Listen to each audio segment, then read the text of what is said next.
friends! Welcome to the All-Canadian Reptile Girl. I'm Annalise and this is Hobbs. And Hobbs has a mouth. Shocker, I know. Despite Macklett's python's, undeserved in my opinion, reputation for being very bitey, he is very sweet and has never intentionally bit anyone. But it's important to remember that anything with a mouth can bite. Today we are talking all about snake bites, types of bites, why your snake will bite, and what to do to reduce the chances of your pet snake giving you a toothy kiss. Let's get started.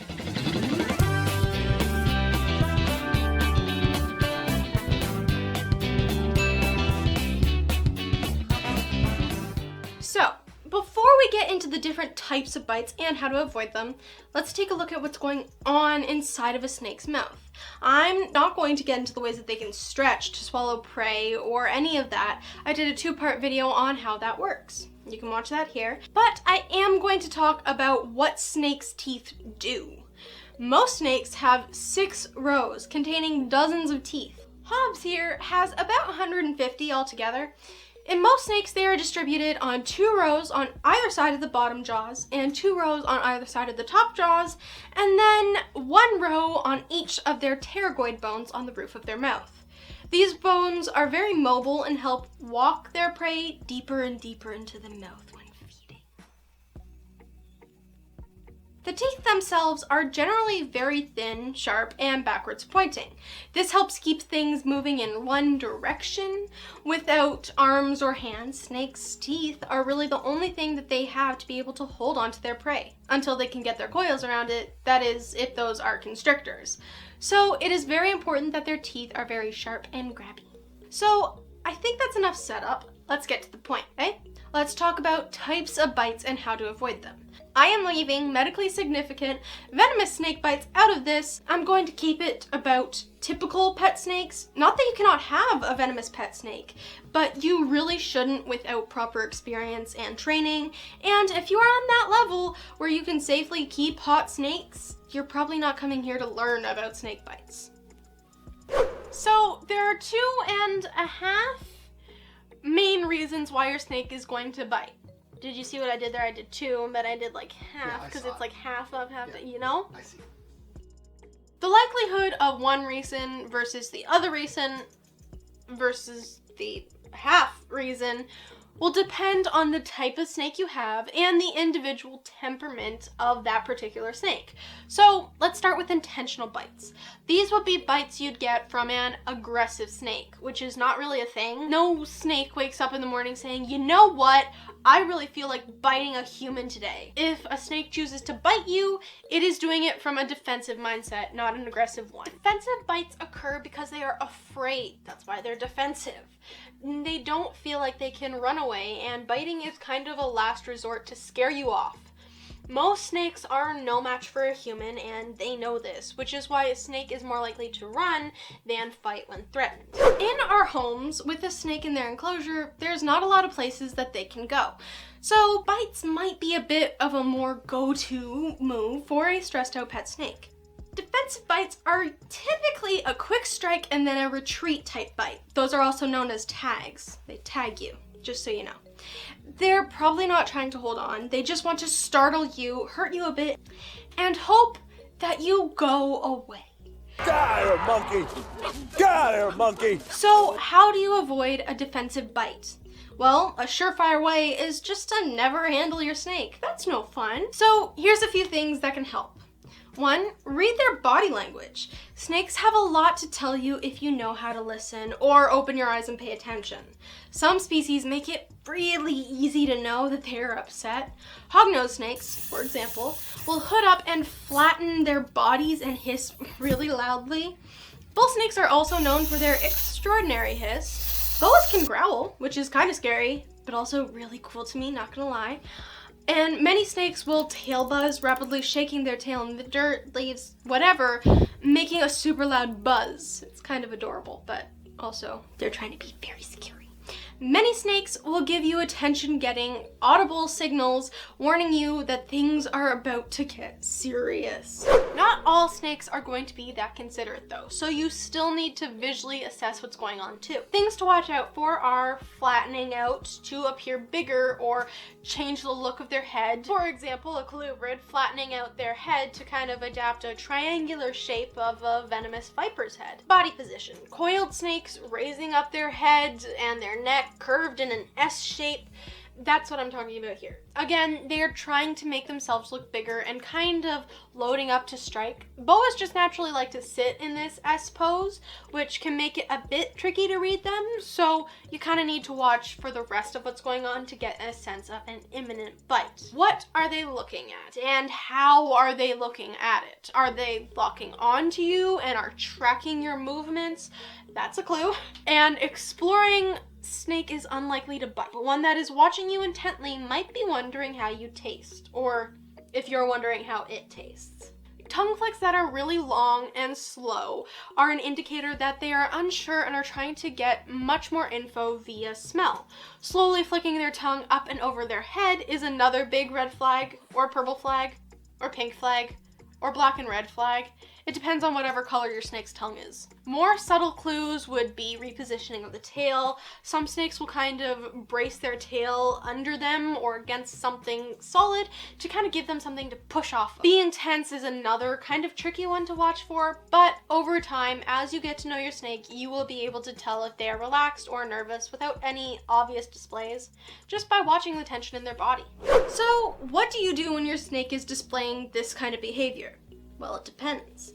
You don't want to unnecessarily stress out your snake, so leaving them alone and try again later when they are in a more receptive state is often the right approach. But sometimes you need to take your snake out of their enclosure for one reason or another. You also don't want to train your snake that if I do this, then the big hairless monkey leaves me alone.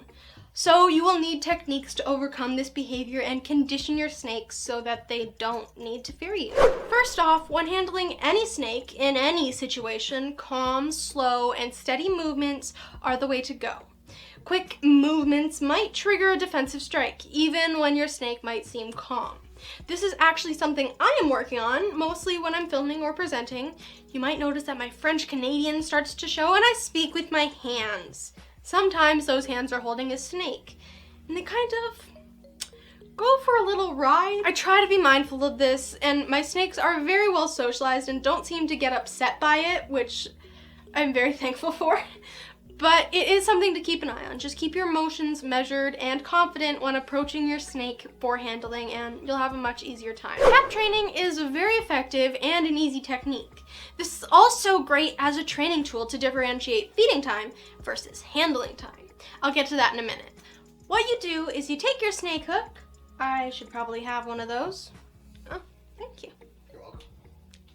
What you do is you take your snake hook, and they come in different sizes, so get one that's appropriate for your snake.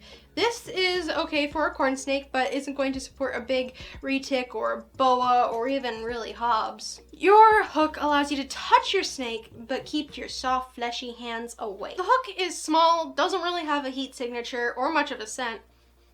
Yeah, no, not much of a scent. So your snake probably won't strike at it. At least none of mine ever have. There is a false water cobra at my job that did try to eat a hook when I was trying to handle him once, but it is a bit of an anomaly in my experience, so yeah. Give your snake a gentle tap or a touch on the back, and what will often happen is that your snake will move out of the I'll bite you, see if I won't mode into a more of a alright, I'm a head out kind of vibe, and then they will start moving away.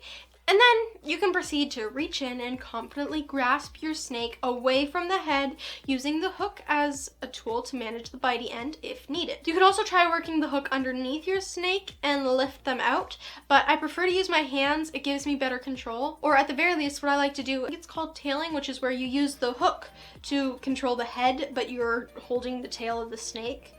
And that works well with the Mexican black king snakes at my store. Once they're out, snakes will usually settle down. They don't often bite the hand that's holding them, though sometimes they do, but not often. There are lazy biters that will kind of nuzzle in and chomp when you're not looking, either defensively or because hunger. Some species will do this more than others. Cough, womba python, cough. So you still need to be paying attention. That is really what it comes down to. Watch your snake, especially if they haven't built up a strong relationship with you yet. And if you aren't watching, you might miss a cue and then you bit. Or you'll get bit. You bit. Ya bit! So, what do you do if once you've gotten your snake out of their enclosure, they keep striking and biting you? Well, your instinct might be to put them back in their enclosure. Your pet is upset, you're stressed, you're bleeding, chaos reigns. You want to put them back in their enclosure to allow them to calm down and feel safe, right? Why not let them go home? Yeah, but also no. Your snake may like that solution quite a bit, but it's really not the best thing, and it's not doing much to help condition them to handling, and instead rewards them for bad behavior. It's a bit counterintuitive, but when your snake is misbehaving, you should kind of lean into it and handle them more within reason. When in a biting mood, you can kind of smoosh them into your shirt. Will you allow me to demonstrate? Smoosh. Shirt, smoosh. And allow them to safely settle down. Thank you, I'm sorry. All your handling must be gentle but firm. You want them to learn that 1, biting and striking is not going to work, and that 2, nothing bad actually happens from being held. Touching them in their face or their tail, which is also kind of ticklish in a lot of snakes, desensitizes them, and then they realize that being touched by humans is a-okay. Hobbs even liked it when I was giving him a massage earlier. He likes massages, apparently. With a bit of time, you will be able to handle your snake and touch them just about anywhere with no worry of them getting upset and you getting a bite. I occasionally do live education programs, so it is super critical that my snakes are used to being handled, because even though there are ground rules of don't touch their head, don't yank on their tail, kids sometimes insist on putting their juicy tiny little fingers and grabby hands where they shouldn't, in their face. And my snakes need to be okay with that.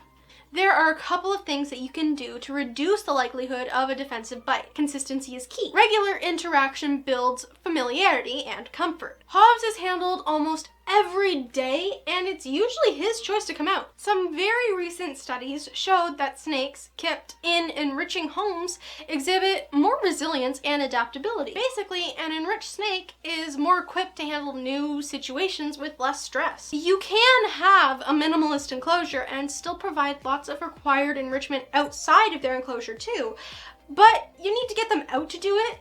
So setting up an enriching enclosure for them is a much easier way to exercise their mind and help reduce stress and bites. That's what the video is about. Okay, we've covered that enough, I think. Before I move on to feeding strikes, I have a question for you. Has anything I've said so far been helpful? Have I given you any perspective or tips that might help you manage a defensive snake? Maybe something new to think about, or maybe reinforce what you already are doing. If so, please give that little thumbs up, gentle tap. Get it? Because tap training. It really helps this video spread to other people who might benefit from this message. Thank you so much for helping me out. And a special thanks to my patrons on Patreon. These guys are a huge help to support my channel, and their generosity allows me to do more cool stuff to share with all of you. By being a patron, you get early access to videos, you knew that this video was coming out long before it actually came out, and tons of other perks. They also get the blooper reels. I cannot thank my patrons enough. Head on over to patreon.com/allcanadianreptilegirl to see the different perks that are available to you when you support my channel. Okay, let's move on. Feeding bites. In my opinion, these bites are usually the more dangerous type of bite that you may run into. They usually come about in one of 2 ways. The first is a missed strike. You got your frozen thawed rat in the feeding tongs, wiggling it around, doing the yummy dance, and wham! Your excited snake strikes and misses and zooms right by the actual prey item that you want to feed to them and into your hand. Completely accidental, but still not a whole lot of fun. My dad can attest to that. You can help avoid this by presenting the food kind of perpendicular to your snake rather than lining yourself up as the catcher for a missed strike. That way, if your snake misses, they just sail past. Use the enclosure as a shield. You keep your hand behind the glass or under the lip of the tank if feeding from above. Just keep your hand in a non-strikeable position for your snake. The second way feeding strikes occur is when your snake mistakes you for food. And that can be a bad day, especially with a big snake. You've got a hungry snake, it's looking for food. Maybe it's feeding day and you're thawing rats, so the smell is in the air. And then your warm, roughly rodent-sized hand comes into the tank and, well, your snake has latched on. And if it is a constrictor, maybe it starts looping coils around your arm. We've all seen the video, right? It went pretty viral as what not to do. Don't have the prey items living in the same room. Avoid approaching your snake straight on with a tasty looking hand. Extend it out to them and pay attention to body language. We've all heard it. Reading what mood your snake is in is the best thing in helping you avoid a bite, whether it is a food bite or a defensive bite. If your snake is super focused, that's a feeding mode, and you should not be putting any part of you in front of your snake. If it is feeding day, this is great. It means that your tiny little snacker is going to eat whatever you offer them with no problem. If it's not feeding day, you need to get them out of that mode so that you can handle them. And in my opinion, using the hook is the best method for like shifting this thought pattern. Tap training your snake, particularly a big one, is the best practice and one I probably should use more consistently, honestly. I have no problems with just reaching in and removing my snakes, but that doesn't mean that it will always be that way. Everything is fine until one day it isn't, you know? So we've covered the two main types of bites, defensive and food motivated. But you might recall that I said there were 2.5 types. Well, the half type is something that happens pretty rarely across the spectrum of all pet snakes. But any reticulated python owners out there might know what I'm talking about. Male retics during breeding season can become very territorial. In the wild, they actually fight and compete for mates. In captivity, sometimes they think that you are something that they need to compete with, or even parts of themselves. These bites are very different from defensive or feeding bites. Male retics' teeth, you see, are built a little bit differently. Instead of having like a round cross section, the front edge is razor sharp. They have a mouthful of knives instead of needles. And when fighting for mates, they use these face knives to deliver slashing bites that can be quite horrific. Instead of clamping down like this and penetrating the skin with pokes, they kind of just open mouth strike, cutting the flesh with the leading edge of their teeth, leaving long gaping wounds. Sometimes in captivity, they even do this accidentally to themselves. It is pretty gnarly, and one of Nerd's retics, Snarfles, love the name by the way, recently displayed the exact type of wound. Best thing to do is give your male retics space during the breeding season and try your best not to smell or look like another reticulated python, but I think that's just good advice for any time, actually. While I would rather be bitten by any of my snakes than I would my cats, seriously, mammal bites suck, take it from me. Getting bitten by a snake is still never fun, and I hope that what I shared today is helpful for you to avoid or manage these events as you build your relationship with your little noodly friend. Thank you all so much for watching. Thanks again to my patrons on Patreon, and until next time, remember to nurture all nature. Bye! I just swapped Hobbs out for Monty here for a couple of reasons. One, he hasn't had a lot of time on the channel lately, and two, Hobbs and the shelf behind me, and he's very curious about items, and he thinks, hey, what would this sound like if it fell? So, alright. Your pet is up stress.